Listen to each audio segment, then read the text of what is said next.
SSG hospital દરરોજ કોઈક ને કોઈક વાતને લઈને વિવાદમાં જોવા મળે છે।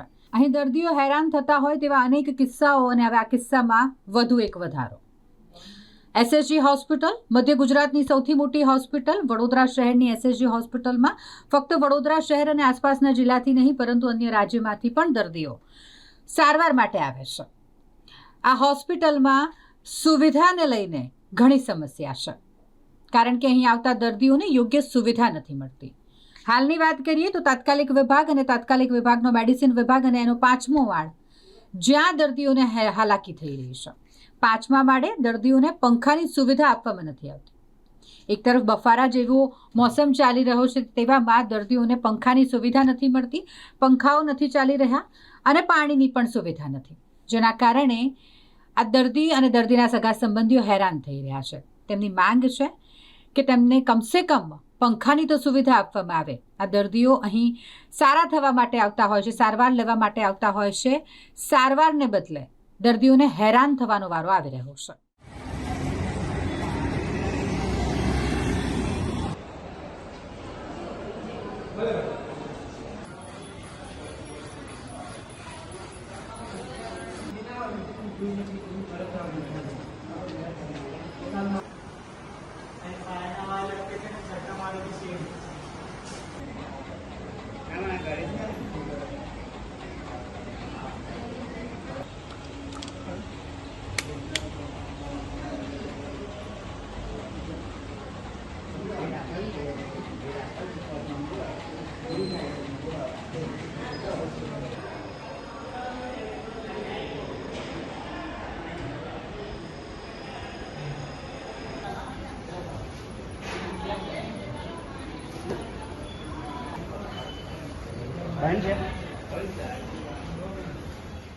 हमें माल बहन खबर है 1 महीना ऊपर थी पंखो तो साहब मारा काला आया था 2 दाड़ा था हमारा હવે છેલ્લા દાડા ચાલે પણ નીચે ખાટલો હતો સાહેબ।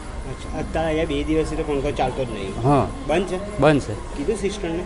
ના સાહેબ એ ખબર નહીં સાહેબ, મને નવો મોણો એટલે ગરમી તો લાગે ને? ગરમી જ લાગે સાહેબ, પણ અજય મોણો એટલે પછી એવું જ ને। શું થયું છે?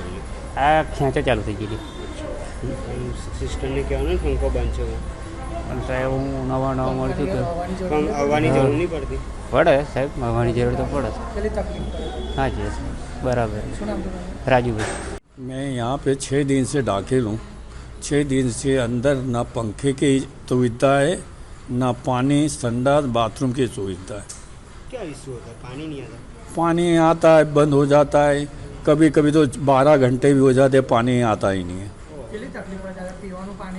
पीवानू पानी के लिए तो फिर बोले नीचे जाइए, नीचे जाके मिल जाता है थोड़ा पीने के। ऊपर पानी पीने का है ही नहीं? ऊपर पानी आता ही नहीं है।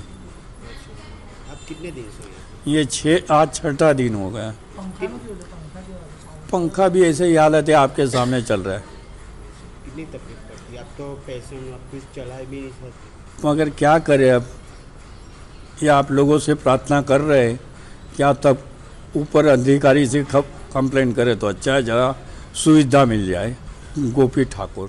હા, એ પંખાઓ બંધ છે અને ઇલેક્ટ્રિક વિભાગને પીઆઈયુવાળાને જાણ પણ કરેલ છે અને એના માણસોએ કેપેસિટર લઈને ત્યાં જવાના છે, એટલે જે ધીમી ગતિના છે ત્યાં કેપેસિટર નાખશે અને જરૂર જણાશે તો નવા પંખા નાખવાનું કીધેલ છે અને લગભગ બધી જગ્યાએ નવા પંખા નાખવાની પ્રોસિજર શરૂ થઈ ગઈ છે। અત્યારે ઓપીડી વિભાગમાં લગભગ બધે જ પંખા નવા નાખી દીધા છે। હવે એ બાજુ ટ્રોમા બિલ્ડિંગ બાજુ પણ આવીને આ બધા પંખાઓ નવા નાખશે।